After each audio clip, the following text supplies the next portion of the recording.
Hi guys, how's everybody doing today? This is Johanna from High Tea Toys, and very obviously today we are talking about this beauty of a set. I promised to do a review on this set. If you've been watching my lives, you know I've been building this for a little while, and let me tell ya, it's beautiful in person. So first of all, if you don't know the backstory, let me just really quickly explain. So basically, I was in doubt about whether or not to get the corner garage for forever. It just wasn't quite the set that I wanted. It was an odd shape. I wasn't sure if it fit in my city. I didn't like the garage petrol station aspect of the build. So really just on the fence for so long. Then, very kindly, my family offered to buy it for me. Super grateful to them, of course. So I got the chance to kind of find out what I actually thought of it having it in my hands. Now, I built the corner garage. I have a review up on that I'll link it in the top card so you can go and watch that if you'd like. I came out relatively positive. I thought the corner garage was a fun build, of course, like building Lego is always fun, but I was really impressed with it. I really enjoyed building it, and I did say that actually the shape was a really pleasant surprise. Now, here we are, because this is always the ultimate aim. I wanted, after seeing this alternate build on Brooksy's channel when he was building this for his city, I was like, oh my god, I need this. And actually, this is, in person, even better than I thought. Obviously, as this is an alternate build, the thing you need to understand is the designer only had the parts that are currently in the set available to him. So that's obviously a really limiting factor, because when you're building, generally you kind of want to use whatever parts fits the job best. But actually working within a limited system or within a limited part selection can be really creative as well, because you sort of get forced to be creative. And actually in this case, I think, and I think we can all agree on that, the designer has done a fabulous job. Now, the facade of this is unique, it's beautiful, it really fits in with the modular style. Where you really do get that sense of he was working with a limited part selection is at the back. Now, let me just show you that. There we are. You can see there is a bit of a stripy design here with the the light bluish grey bricks used. Look, I'm not going to say it's ugly, I think it isn't. I just don't think that's particularly a part that I'm most excited about. Also here, for example, you're using plates, where here you're using actual windows. As you can see, there is a bit of there's much more of an improvisation here at the back than there is at the front. But that is to be expected when you work with a very limited part selection. So really, I think that brings me very nicely into my first point. This mock is stunning from the front. Really, really love this. Now, where I originally had planned to put this doesn't quite work. Now we know what the back looks like. I obviously saw images, I kind of knew what it was going to be like, but to me, the back isn't quite nice enough. So if you are putting it somewhere, I would recommend you put it in a place where it's most prominent from the front. The back doesn't matter as much. Don't get me wrong, with any modular building, the back isn't always like stunning. I'm not saying, oh, you should display modulars back to front or anything like that, but I just don't quite like the back with the stripy effect. We all know that the corner garage originally is an apartment building at the top, a veterinarian clinic at the middle, and a garage and petrol station at the bottom. With this redesign, not only have they completely redesigned the actual building, they've also completely redesigned the actual functionality and interiors. That's probably one of the most amazing things to this build that I was probably the most blown away by. Just the sheer creativity in reusing everything inside. Now again, just a reminder, he's obviously working with a really limited palette, but let me just explore the inside a little bit. So the top of the side building, the white building, comes off, and at the top, I will insert some close-up images here. At the top you have a sewing studio with some fabric, some really lovely, like a water cooler, really, really fun, creative details that honestly are just a joy to behold. Really love how creative they are. Then the top of this side building comes off as well, but it comes off for the next floor down. So there we go.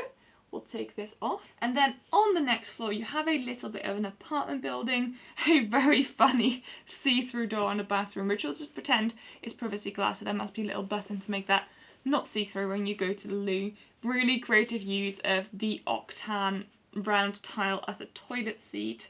A little, what I think is a vintage sewing machine, which is really cute. The bed is really compact, nice on the stairs, and some really nice reusage of, for example, the tyre, and some of the parts from the car that came with the set as well.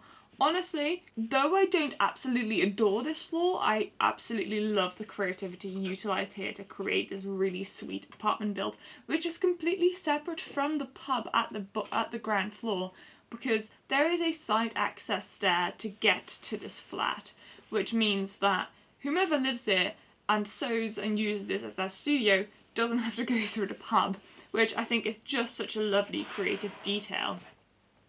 Now let's take the next layer off. Whoop, there we go. And then we get to the pub. Now honestly, the creativity here again is just amazing. I really love putting this together. It's so much fun. It's even better in person. I've obviously watched Brixie's review of this. I've seen all the pictures that came when I purchased the mock, but in person, honestly, like, there is nothing that can describe how actually really lovely this is. There's 2 arcade machines just on the side here, and then there is the pub on the other side, and it's just an incredibly fun, sweet build, really creative part usage. Like, I'll say that 20 times in this video at least, because the fact that somebody has created this building out of those parts is just a testimony to their incredible skill. Honestly, this is such an amazing build, and there are some techniques in here that I couldn't have even dreamed of.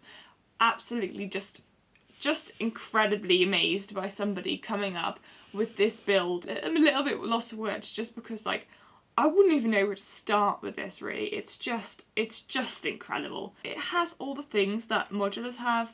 It has the really fun tiled insides. It has the same design for the pavement out front. It has incredible reuse of, like, some really specific garage bits.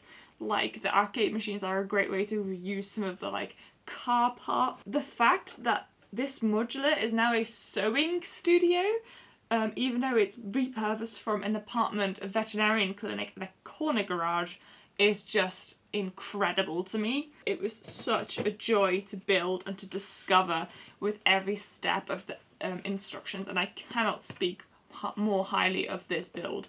If you are looking for an alternative building to your corner garage, because maybe the corner garage isn't quite what you were after, this is 100% something you should consider. Because yes, there is some things that maybe if this was purposefully designed, you would change. It's 100% worth it for buying the corner garage and building this out of it. As this is an alternate build, obviously not every single part that came in the corner garage was used. So I have a little box here of parts that weren't used. So there are some windshields that they use as bay windows in the corner garage.